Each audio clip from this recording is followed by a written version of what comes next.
باقی سب غلط.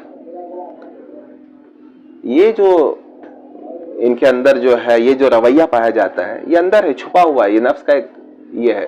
تو ان کو یہ ایک دم گمراہی اور اس کے دلدل میں ان کو پھینک دیتا ہے کہ میں صحیح باقی غلط.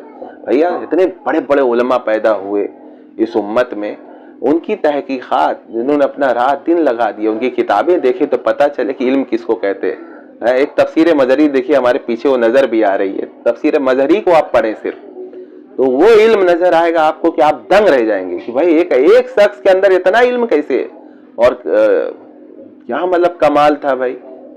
تو علم جو ہے وہ ایک الگ سی چیز ہے. اس کے باوجود بھی آپ دیکھیے کہ قاضی ثناء اللہ پانی پتی کتنی مطلب جو ہے عام سی زندگی اور کتنا ادب کے ساتھ, یہ دیکھیے کہ اپنے پیر و مرشد کے نام پہ تفسیر کو رکھا, خود اپنے اندر کوئی بڑائی نہیں, کچھ بڑائی نہیں, کہیں کہ نہیں ملے گا کہ قاضی ثناء اللہ پانی پتی نے وہ اپنے شاعر کو بڑا سمجھتے تھے, ان کے نام سے تفسیر مظہری کو انہوں نے لکھا.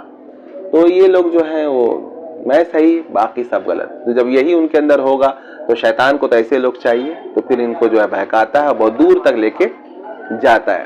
اچھا, فتنہ گر ہوتے ہیں ایسے لوگ, یہ ان کا 10واں جو ہے سبب ہے, ان کی سرشت کے اندر, ان کے خمیر میں جو ہے نا فتنہ پروری ہوتی ہے. یہ فتنہ پھیلانا جو ہے ان کا وہ بن گیا, وتیرہ بن جاتا ہے. یہ سوچتے ہیں اس فتنے کو سمجھتے کہ تحقیق, اصل میں وہ پھیلاتے ہیں فتنہ, لیکن اس کو سمجھتے کہ